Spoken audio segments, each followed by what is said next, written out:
Welcome back to the Restoring Darkness podcast. On today's show, Mark and I are pleased to be joined by Odette Wilkens.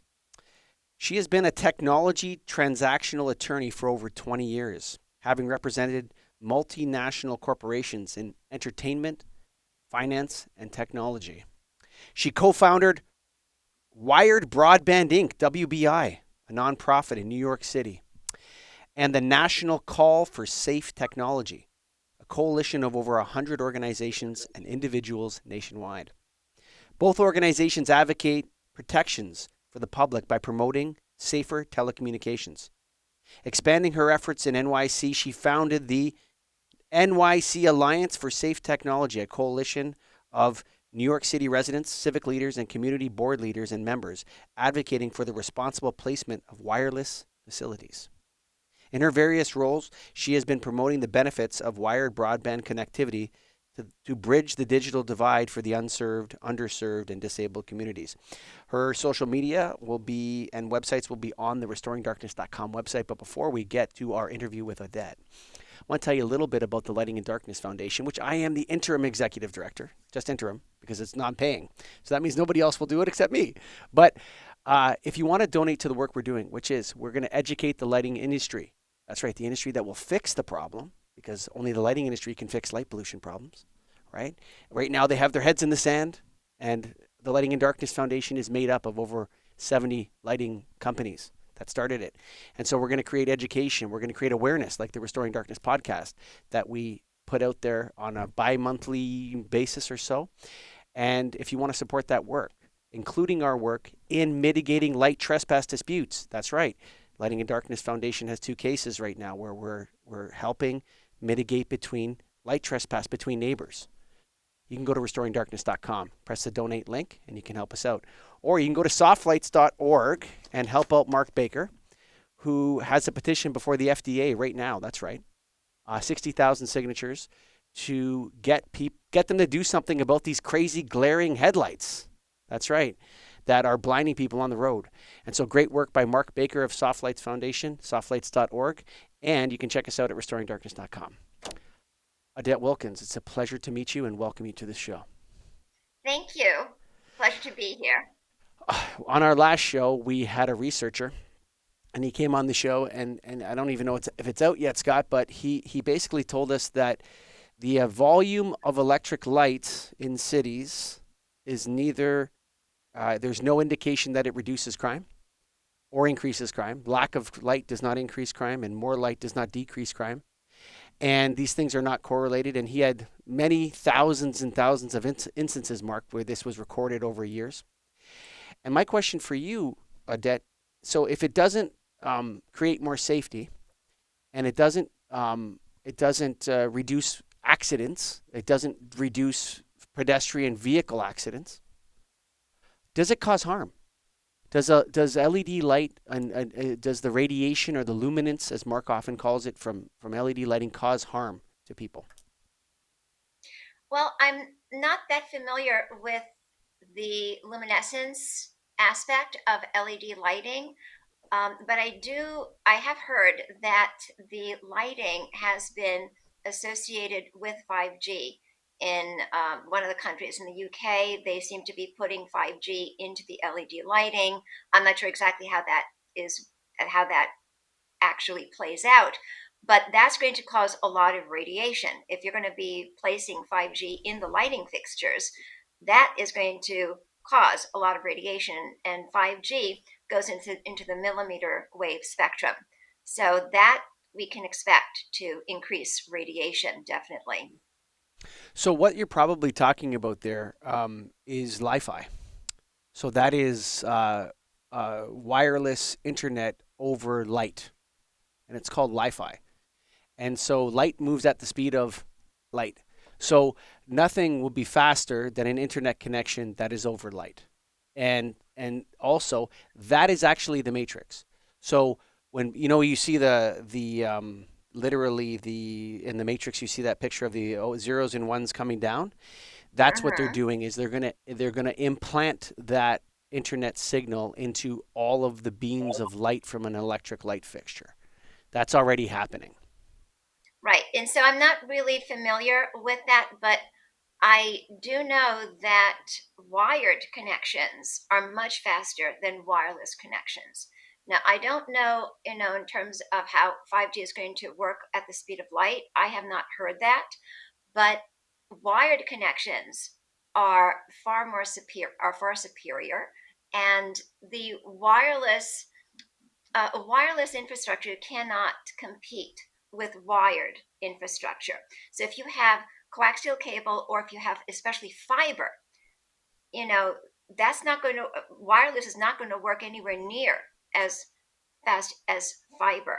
And that is now going into the quantum speeds. We know that in Chattanooga, Tennessee, they're now looking at quantum speeds because they are a totally fiber connected network. So they are going to go at speeds that 5G can't compete with.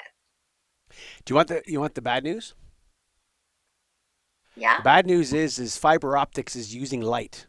That's what it is. Oh, yeah. No, absolutely. So the That's fiber a, optics is light, and what they're doing is they're taking that signal and they're going to put it into general illumination. So that all, like, eventually, I mean, I do lots of podcasts. One of them is the Get a Grip Online podcast, and we've talked to a lot of people that are at the forefront of Li-Fi technology. And Li-Fi has a lot of superiority over Wi-Fi in terms of that it doesn't leave the space that it's illuminated in. But yeah, if you're putting 5G signals into it, it's going to be certainly an interesting angle. Mark Baker's dying to come in. Go ahead, Mark. Yeah, I'm afraid. So Odette's, I've met Odette before, and her expertise is in radio frequency Mm. radiation and not the visible light spectrum. And so, if we're hitting her with the questions about light, that's probably not her area. In my understanding, the Li-Fi is actually transmitting information over light, but when we're talking about 5G, we mean fifth generation radio frequency radiation. So it's actually a different thing.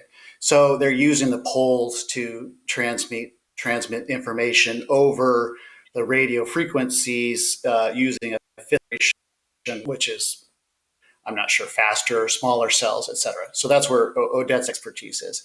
And so if I could just sort of back up a little bit, Mm. Odette, maybe you could tell our viewers sort of where your expertise. I understand you founded nonprofits, you founded advocacy organizations, and you're an attorney. Is that right? yes. And you're right. Our area is more in radio frequency radiation and in the invisible spectrum, where Mm. people cannot see it, they cannot smell it, they can't feel it until they're injured. So that is the area that Hmm. we are working in. It's in the area that people cannot see, and that's part of the problem that we're having. That because you can't see it, you think it's not going to harm you. Mm. That's not the case. It's like gas on the stove, except that gas has a smell to it. They artificially put a smell in it so that you know that there's impending danger. There is no such warning in radio frequency radiation or millimeter waves. And you're injured before you know it. And then some people have been permanently injured. So that's the area that I deal with. And we're trying to make the invisible visible, so to speak. How did you get into this particular area of all the things once you graduated from school, et cetera? How did you get into radio frequency?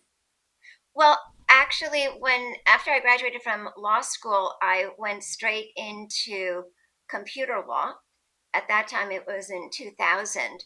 And so I was working on internet law and computer law, and the technology bubble was just starting to come on the horizon. So I was very much involved in wireless issues and wired issues with my clients. And then I started to do a deep dive when I heard about 5G and realized that we may have a problem here because I went into technology. I used to work at HBO, and HBO was at the cusp of pay television, and now I'm going to be at the cusp of technology. That was the really sexy thing in law, right? To get into a cutting edge technology. So I thought, wow, this is going to help people. On top of that, this is a win-win situation. And then I did a deep dive into 5G and into radio frequency radiation and the harms. And then I realized that we have been introducing a technology that is untested. And the technology that had been tested previous to 4G and 5G, like 2G and 3G, were already found to be harmful to and causing biological effects.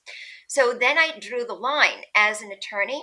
I drew the line and said, this is something that is potentially dangerous for the public. And while I love technology and I think technology is great when it helps people, when it starts to harm people, that's where I draw the line as an attorney and as a human being. And that's when I started to see that, whoa, we've got a catastrophe looming here and we need to do something about it. The very first thing that needs to be done is to educate the public. And that is why we formed Wired Broadband.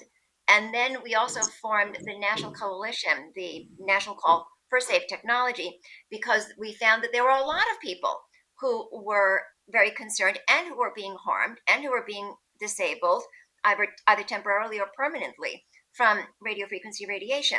So we decided that we needed to have a place to land and we needed to communicate with each other. That's when we started that. And then with respect to New York City, when they started putting up the 5G towers right outside people's apartment buildings and on the sidewalks, that's when people started to scream. And then we formed a coalition, the New York City Alliance for Safe Technology.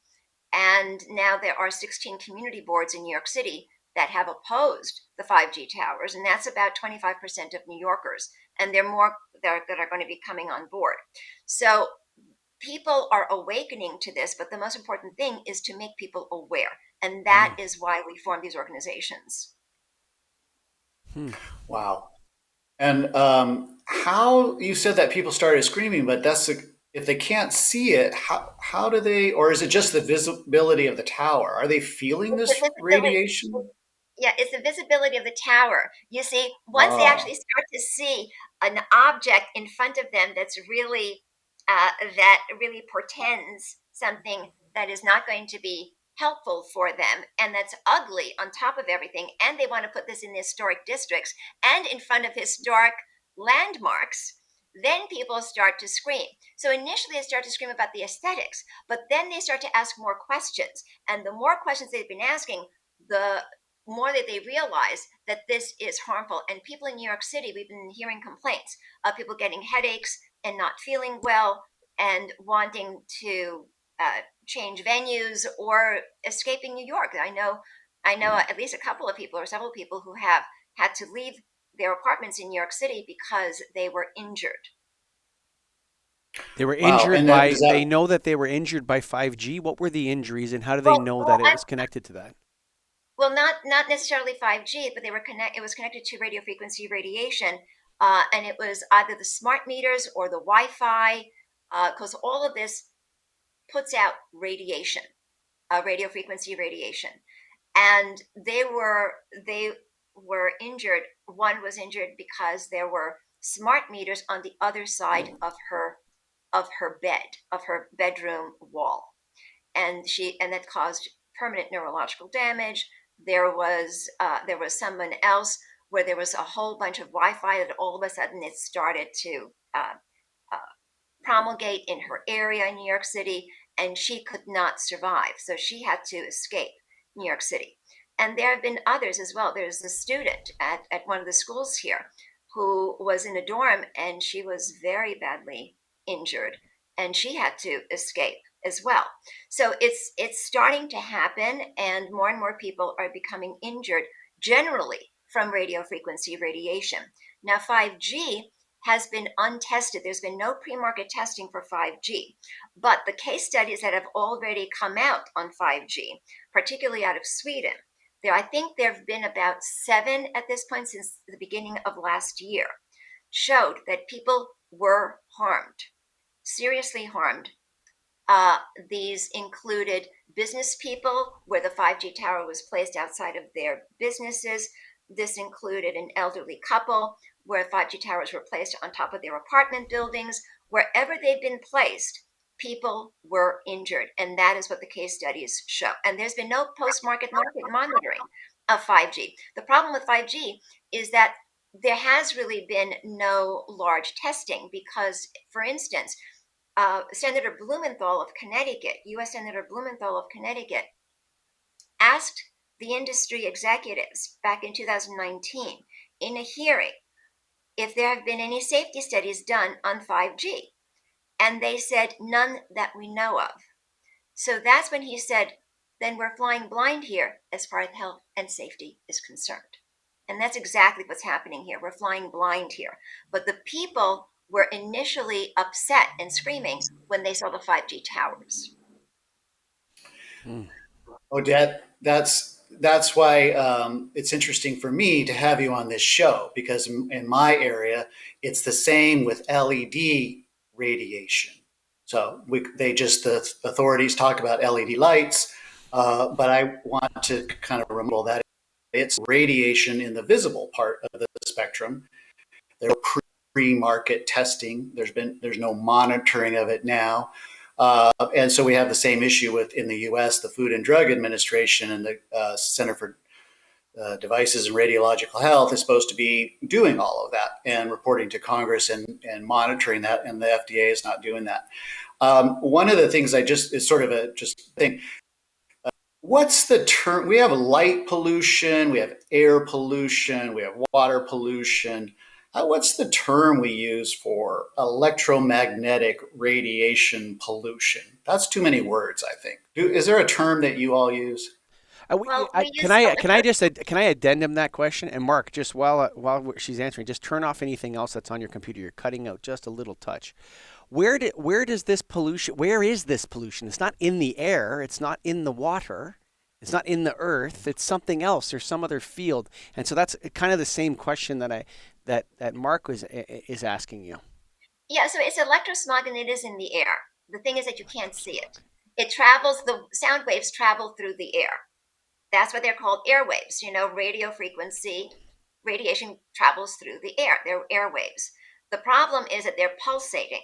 It's not a simple sine wave where it's nice and smooth. These are jagged, pulsing radiation impulses. So if you think of turning on your light 1,000 times a second, you might come close to how your body reacts to it. It's like turning on the light 1,000 times a second, and that would drive you crazy if you were to see it. Well, this is being perceived on the biological level because it does produce biological effects, and that has been already determined. It's been determined for some time now, especially with the 2G and 3G testing. The International Agency of Research on Cancer, which is an arm of the WHO, the World Health Organization, I believe it was in 2011, it came out with a Class 2B classification of carcinogeneity. In other words, 2G and 3G radiation is a possible carcinogenic. And now, at least one of the scientists who was in that working group is now calling it a human carcinogen. And so we have a problem here because it is carried over the air and people can't see it, and therefore they think that they're out of harm's way. And then they come down with illnesses, cardiac incidents, tachycardia, heart arrhythmias, and other things, and they don't even realize that is exactly what is the result and the symptoms of electromagnetic radiation. And there's a spectrum of symptoms. It's neurological symptoms. You get brain fog, you become tired, fatigued, you don't know what it is, you go to the doctor, they don't know what it is either, and they misprescribe things because, they just don't know what it is, because they just don't know that that's the cause. And they think that it's coming internally, but it's actually coming externally.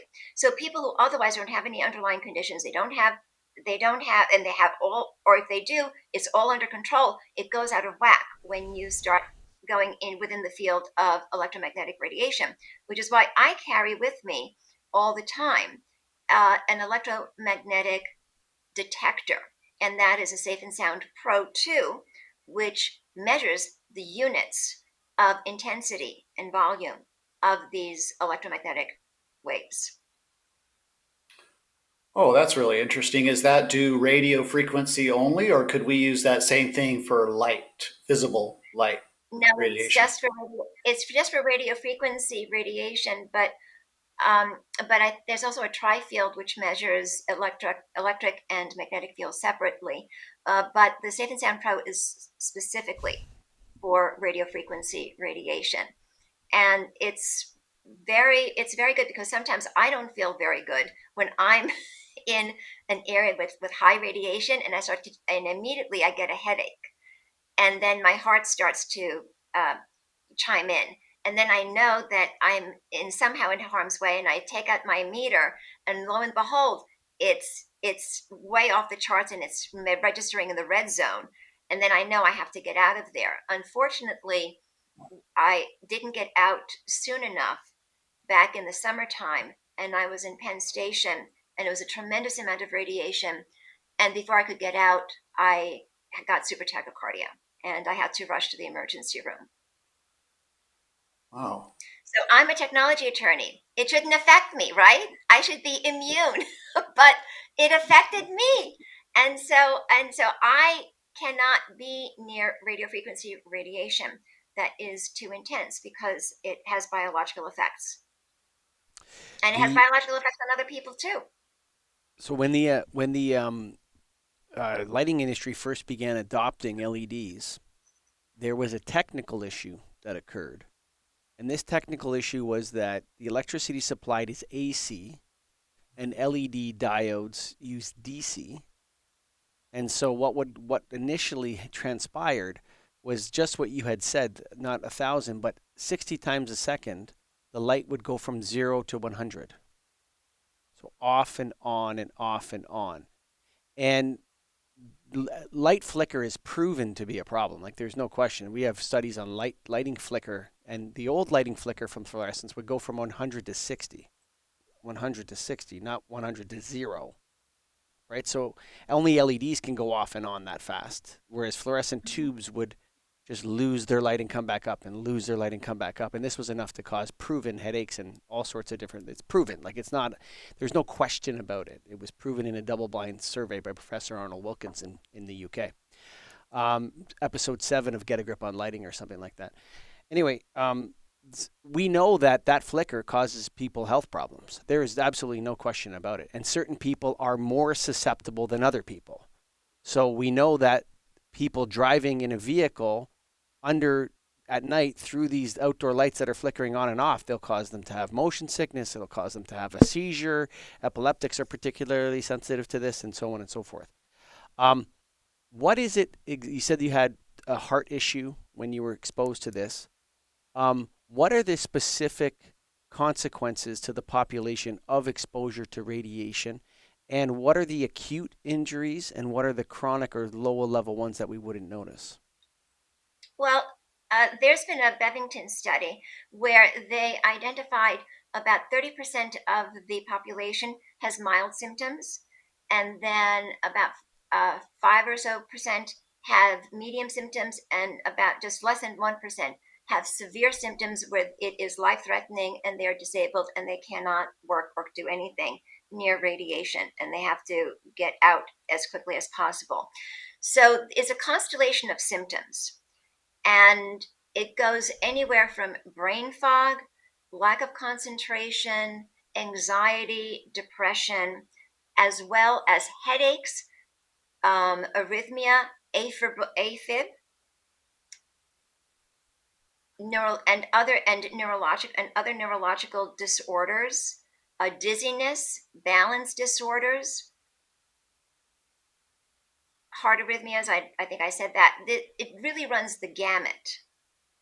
And this has been proven in studies that these symptoms occur in 2 and 3G. So we know that 5G being more intense, it's only going to make it worse. That's what, like we know this for certain.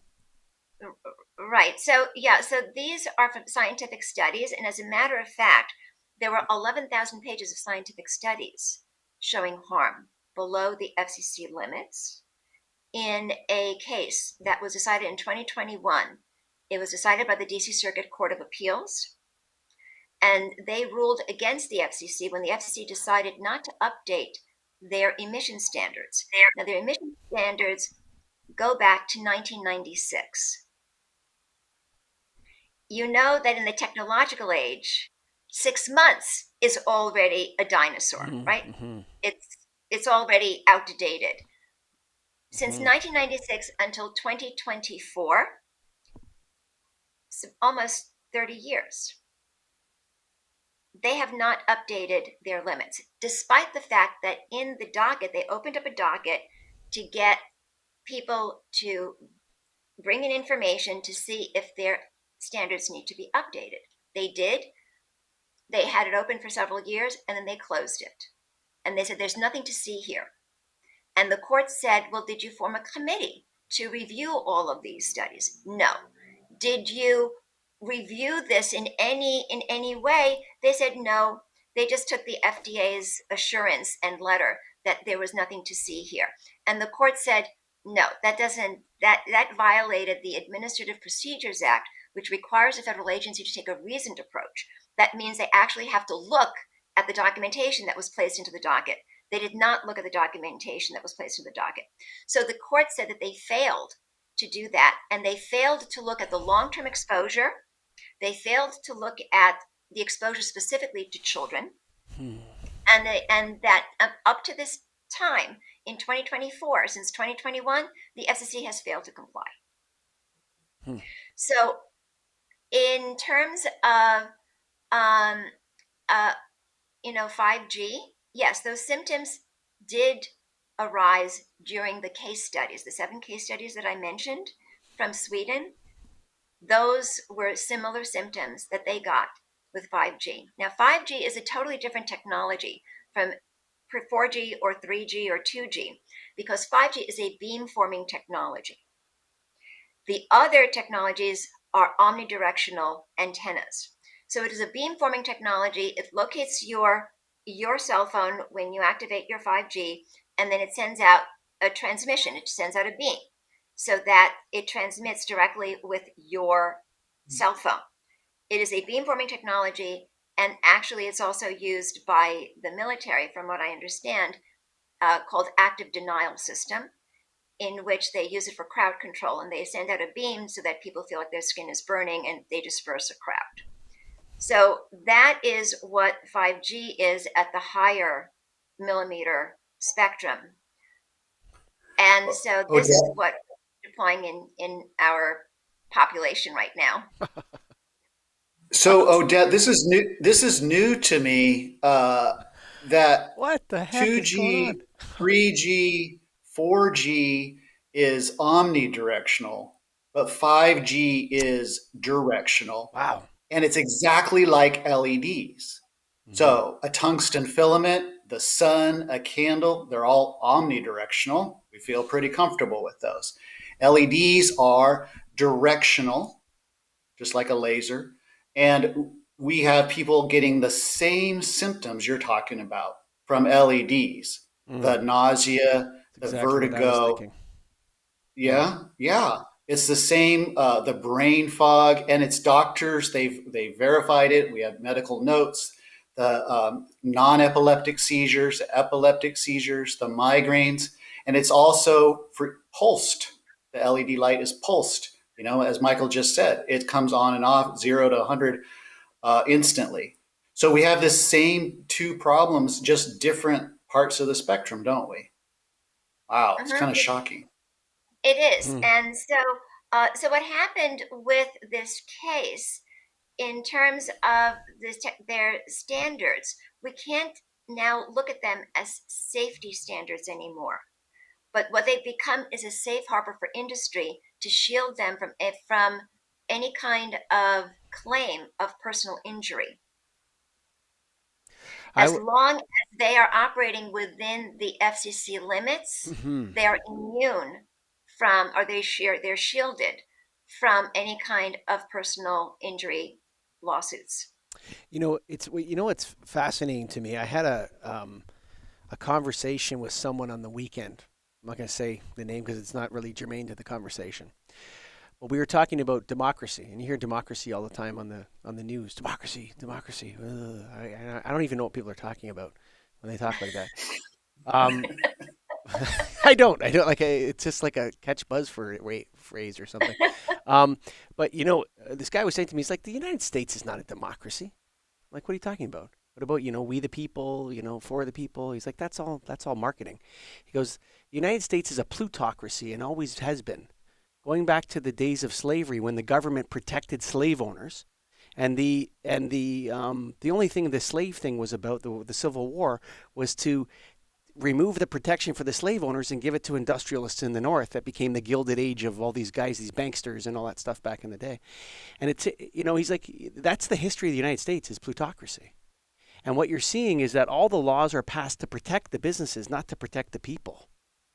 And like, you're just basically laying out. And Mark, I think you're actually in a good position, Odette, because what Mark is fighting is the FDA hasn't looked at lighting radiation in 70 years or something like that, right? At least it's 96 for you. It's the 50s for Mark.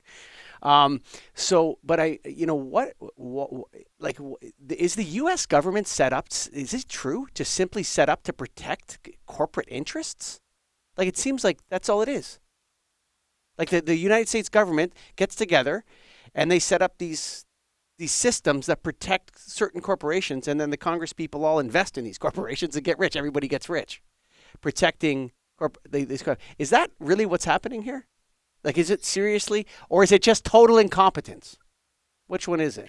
And Michael's coming at this from a position, he's a Canadian, so Yeah. maybe that helps give you context. Well, I think it is, it's both.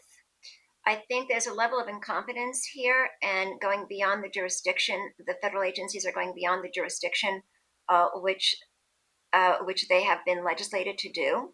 So, for instance, the FCC has gone beyond its jurisdiction of regulating the industry and regulating the use of radio frequency radiation by putting out an order, I believe this was back in 2018, that allowed for the rapid deployment of 5G. And that is not their jurisdiction. That was not their jurisdiction to do, because the Telecommunications Act is the act that gives the FCC its jurisdiction, and the Communications Act of 1934. And that is simply to make a phone call, to allow people around the country to make a phone call. And so we've succeeded in doing that, but the companies are now taking away the landlines, which is going to prevent people from being able to dial 911 when the whole cellular equipment in particular areas go down, which is what we experienced back a few weeks ago in California, when there were about 70,000 people who went without any kind of communication service to be able to dial 911. Because the telecom industry is now retiring their landlines because it's not as profitable as their wireless. So the FCC put forth a ruling allowing for the rapid deployment of 5G.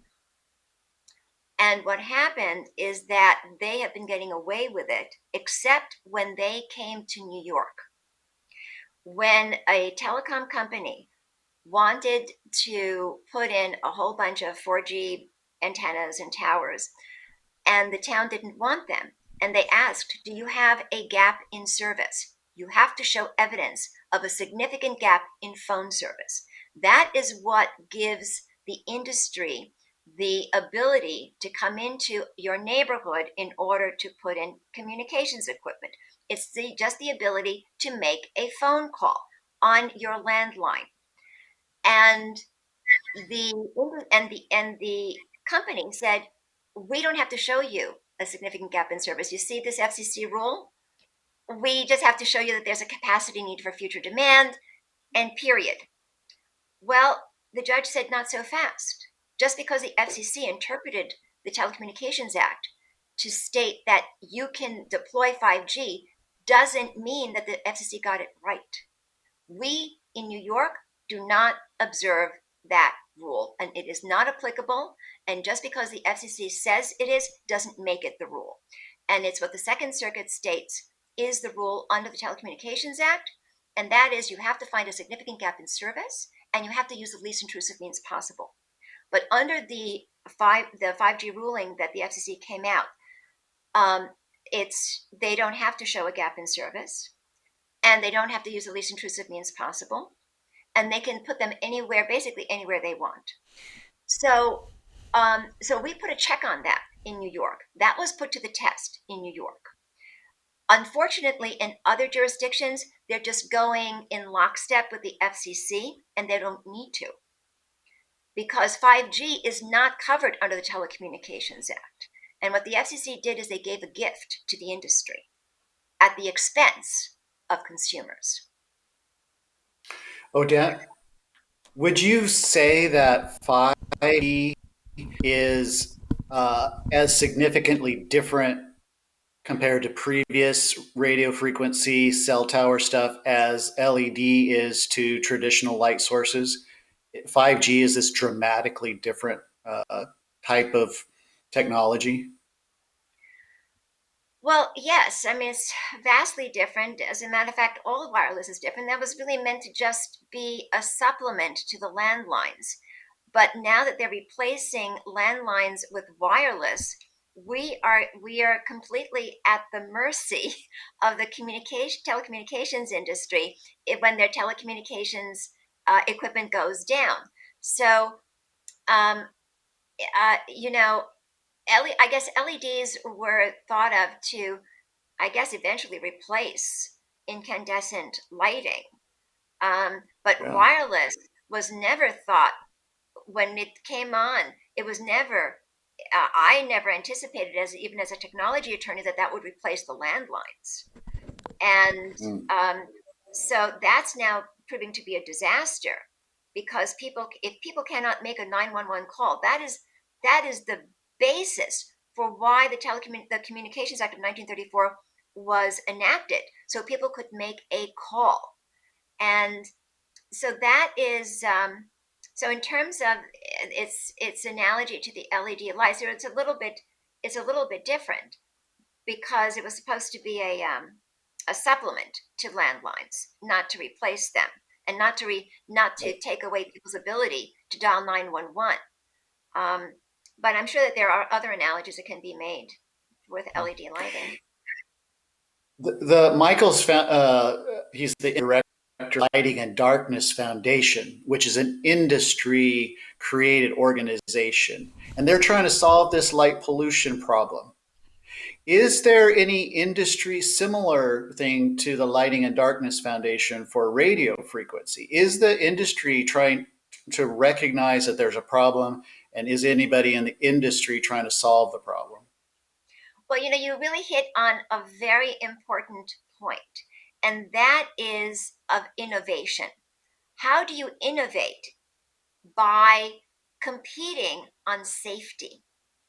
So if you start to compete on safety, on what is best for the community, then you start to go into great areas of innovation, just as your foundation is doing. But the industry right now, the telecom industry, is not acknowledging that there is any harm.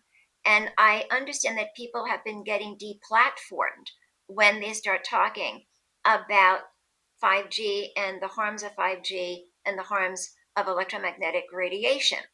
Now, it's very important that in a free market economy, which we're supposed to have, that there be an innovative alternative, that there's enough competition so that they can compete on safety. There's nobody competing on safety right now in the telecommunications industry. They just want to saturate us with 5G. So it's interesting that you talk about competing on safety. So I see a path out of the light pollution debate or the light pollution problem for the lighting industry, because actually mitigating light pollution involves more light fixtures, not less light fixtures. involves better technology for dimming and lighting controls and all this sort of stuff. It doesn't involve less. It involves more light fixtures, more equipment, and so on and so forth. So there's an opportunity there. I think telecom and 5G, if what you say is correct, and I have no reason not to believe you. I'm sure you're being authentic and honest. And but what you're saying is correct. This is like social media. No amount is healthy. I tell my kids all the time, they're on social media. I do this to them. I do the smoking signal because social media is exactly like smoking. It's bad for you. There's no safe amount. And the companies are lying to everybody like it's the 1960s that social media is safe and it's all the parents' fault. It's addicting. There's no safe amount. I think you're in the same boat there with whatever 5G is. You think like advancements would mean better and safer and cleaner for everybody. But 5G actually means if you're holding your phone to your head, they got a laser beam of radiation going into your ear now on top of the radiation from your phone. And this is all worse, but the only winners are people that make the money off it, like the tobacco companies. And you know what? If I went into Rothmans, I used to have a Rothmans building at York Mills in Leslie until they made it illegal to smoke inside in buildings in Toronto. And you would go there and everyone at Rothmans was a smoker. There was no non-smokers at Rothmans. Everybody smoked there. You'd walk in the office and you'd walk into a big smoky room. This is 2006. I remember selling them light bulbs back then. And so I like definitely the telecoms agencies are exactly like the lighting industry was about 2 or 3 years ago, with their head completely in the sand, just like the smokers down at Rothman sitting there at their desk smoking cigarettes and leaving the city of Toronto because city of Toronto passed a law saying you can't smoke inside anymore. And so they left. But I mean, you're in that's the problem, is that there's this element of head in the sand attitude in these industries where everyone's getting rich off this kind of stuff, and they think it's okay. So how do you fix that problem? Well, it's not really a head in the sand. They actually know the deleterious effects. So, for instance, one of the major carriers commissioned a report back in 2000 that was done by German scientists, and they found high risk of cancer, leukemia, and neurological disorders. And they already acknowledged the fact that people were getting sick and were getting disabled from electromagnetic radiation. And this is pre 5G though. This is pre 5G already. And this was in 2000, and there was a whistleblower who leaked it out. And so we have the report. And we've also reported it to the FCC in one of our filings. There's also a patent that we found by Swisscom. Swisscom is a big Swiss telecommunications company. And in their patent, they were trying to reduce the level of wireless radiation. And the reason that they gave was because of high risk of cancer, and that the effects were, there's a constellation of effects, of biological effects, that are not due to thermal heating, that they are due to non-thermal heating. If you've heard the distinction that the industry and the FCC are trying to make between non-ionizing and ionizing radiation, they're saying that only with ionizing radiation, the kind of radiation that you go for your x-rays that heats your tissue, can cause damage, can cause biological effects. They haven't even looked at the non-thermal effects, saying, well, if it's non-thermal, if it doesn't heat your tissue, then it doesn't have any effect. And this patent debunks that assertion. It states specifically that the biological effects are produced exactly in non-ionizing, non-thermal pathways. So if you see the industry coming out with this kind of data, then you know that they know it. They know about it. And I don't think that patent attorneys are particularly activists. So if there's a patent attorney or any other patent specialist who put this patent together, I'm sure they did it dispassionately. So if you can see the industry documents like this, it is clear that it produces biological effects. And as a matter of fact, the reason why 5G is used in active denial is because it produces biological effects, because it makes you feel like your skin is burning, and even at higher radiation levels. So this is something that the industry already knows, and they have no incentive right now, either from the FCC or otherwise, in order to compete on safety. And what we need to do is we need to get the industry to compete on safety. As soon as that's done, we're going to have a much different landscape. But until that's done, that's not going to happen. And so that's and also I just want to say that the New Hampshire Commission also came out with a report stating that there are harmful effects, biological effects from radio frequency radiation. And that was a commission formed in New Hampshire to study the effects of 5G. So we do have a lot of information indicating that this is dangerous, and the information about it is not being distributed. And that's why it's so important for our organizations, such as the National Call for Safe Technology and New York City Alliance for Safe Technology and otherwise, to really bring this out to the public. And so I'm very happy that we're talking about this, because I'm hoping that your viewers will see that this is these are dangerous instrumentalities, as we call them in the law. Dangerous instrumentalities. Dangerous instrumentalities. It's a dangerous instrumentality. And so I just want to clear up one assumption. Again, I probably already asked you this, but regardless as to how the technology works, 5G is way more intense than 4G and 3G and 2G. It's just way more at an intensity level that's much higher. Well, yes, it is. And if you see it on the spectrum, it gets closer to the gamma rays, which is your X-rays. It gets closer and closer to that. Wow. Yes, it's far more powerful. It's far more powerful, and so that makes it not good, particularly because they have to put them very close to where people are, because the wavelengths only go about 500 feet. So that's why they're talking about the light fixtures. That's why they're talking about light fixtures.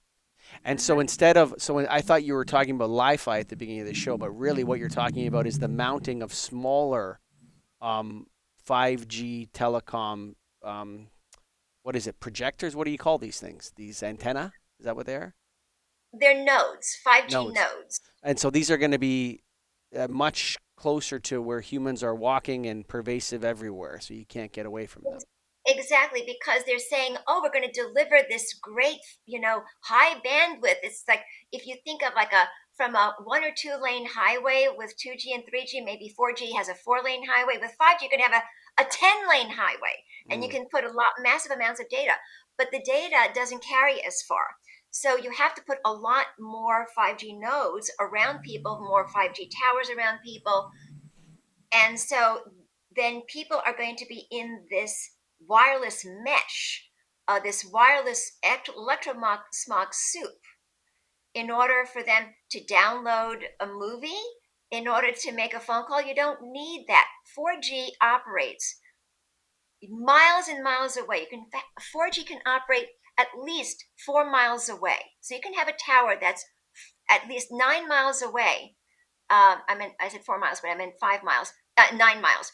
It can operate 9 miles away, and you can still get your reception. You can still get your phone call. You can still download your movies. Why on earth do you need something that's every 500 feet? You have another 5G node in order for people to be able to make a phone call. And certainly with the landlines going down, people are not going to be able to dial 911. So we're talking about the digital divide, right? So the industry has us talking about the digital divide. Well, what about the communication divide? If you're taking away the landlines and everybody's going to be dependent on the wireless system, and your wireless system goes down, and no one's able to make a 911 call, you don't have a digital divide. You have a communications chasm that people cannot make a call at all. And that is not what the Communications Act of 1934 or the Telecommunications Act of 1996 contemplated. They contemplated everybody being able to make a call. So now we have a very big problem, because people's attention has been diverted from basic landline access to 911, to bridging the digital divide. Well, how is that going to help people? How is that going to produce equity for underserved people if you are going to be taking away their ability to dial 911? So we need our landlines and we need the wireless. We're not going to get away. We're not going to get rid of our cell phones, but we need to deploy it safely. There's a safe way of doing it and a dangerous way of doing it. And right now we're doing it in a dangerous way, because these nodes are getting very, very close to people, and people are not going to have anywhere to go. There are people who have had to move from their dream house. They invested in their dream house, and then they had to move because they can't live there anymore, because now it's a toxic zone. And that's exactly what happened in Pittsfield, Massachusetts, when a 4G cell tower was placed down the street from a whole bunch of houses, and a whole bunch of people got sick. Children were vomiting in their beds, pets were vomiting, people were getting sick. So they had to evacuate. And the people who could afford to evacuate evacuated. And there were about 17 people who got sick. So this is a real problem. You can have them far away from people, far away, and you can get the benefits. And that's exactly why the industry has to compete on safety. They're not competing on safety right now. They're being given immunity by the Telecommunications Act, and they're being given immunity by the FCC.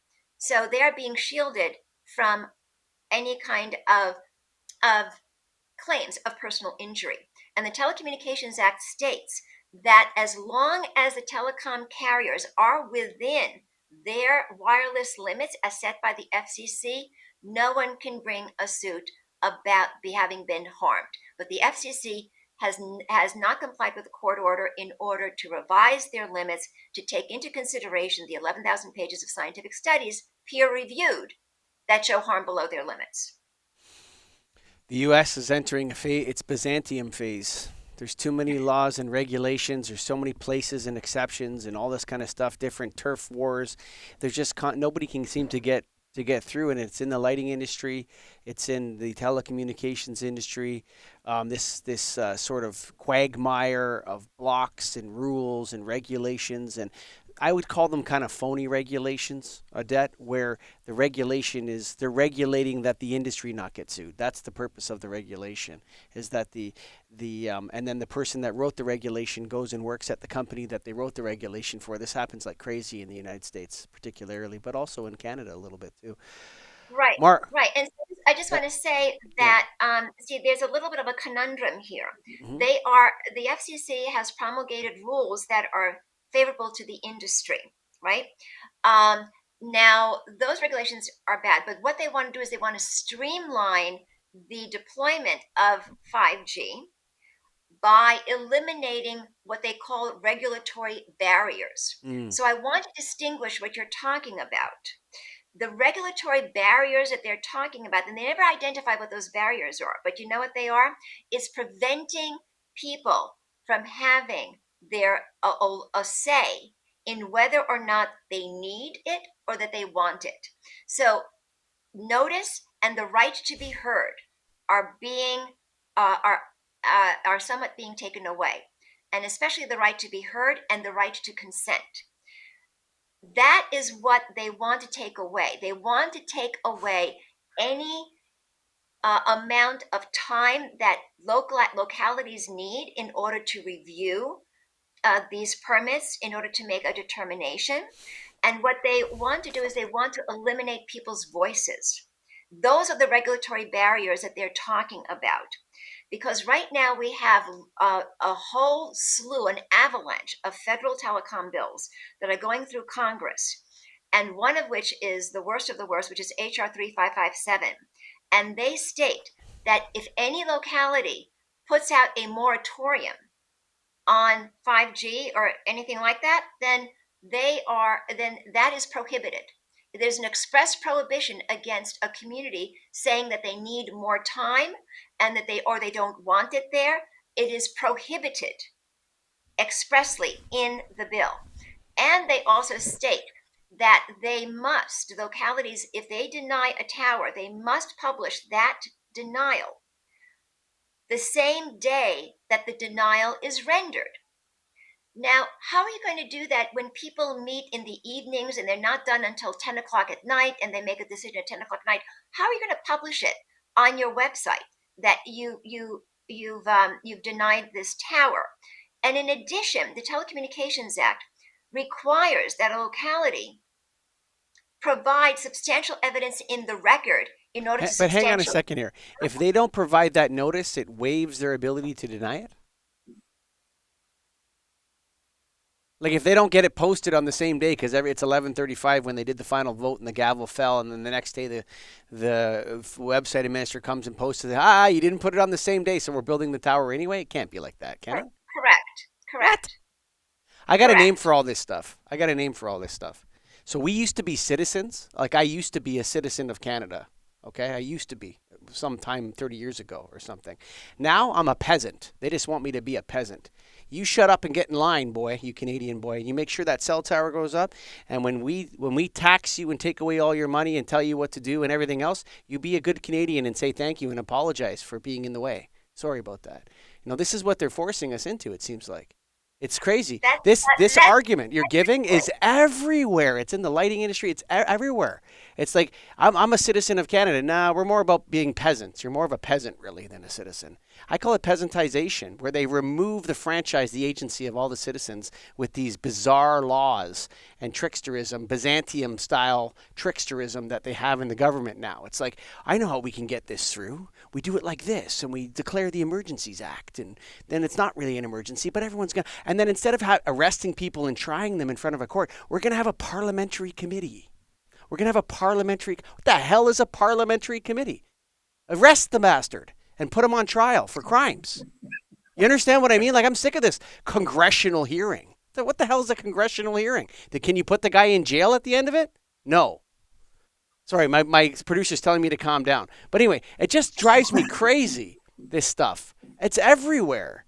Because like you just see, everywhere you see is like this trickster, Byzantium-style tricksterism that's entering, and it's all about dividing things up and creating like little silos where you can make a ton of money, and everybody else can get poisoned. Exactly.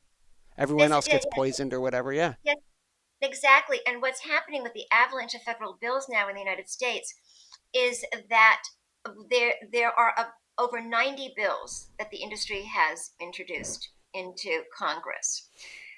And there was one that and what they do is they take like little pieces and they try to attach it to a must pass bill, a bill that's going to pass, and they can put it under the radar. It'll go sub rosa. No one's going to really, it's a bill that everybody wants to pass. So they're not going to stop it because of one or two sentences that are really horrible. So for instance, there was a bill that just got passed by voice vote in the House. It was HR 6492. That bill it's an omnibus bill for the federal lands. So who wouldn't want to be for it? Everybody wants to help the federal lands. They want to sustain them. They want to maintain them as places for the public to go to, and children, and it was mentioned in one of the hearings, children with disabilities. It's very important with mental disabilities to go to the parks and to be able to be in nature and all of that.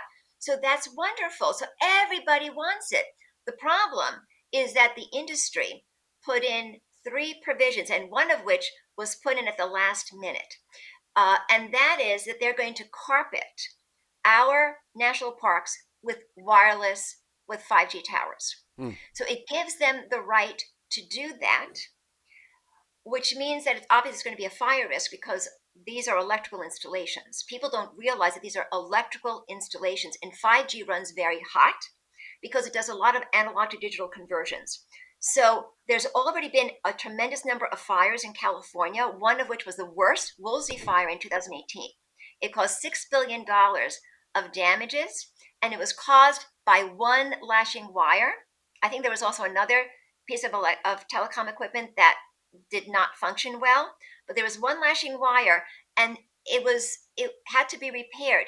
And there was a notice 6 months earlier about the need to repair the slashing wire. It never got repaired, and it ignited an inferno. That's the Paradise City fire, right? That burned that whole town down? That was Woolsey. That Oh, was okay. Woolsey, which is the worst fire in California history. And that caused $6 billion worth of damages. 100,000 acres of land were destroyed. 295,000 people had to be evacuated, and there were 3 deaths. So, So listen, the old bait and switch. I mean, this is as old as time. You have, I mean, and I don't mean to be critical of the United States, but you guys are Americans and you guys know nothing about Canada, but we know a lot about you. So we can talk about the United States, right?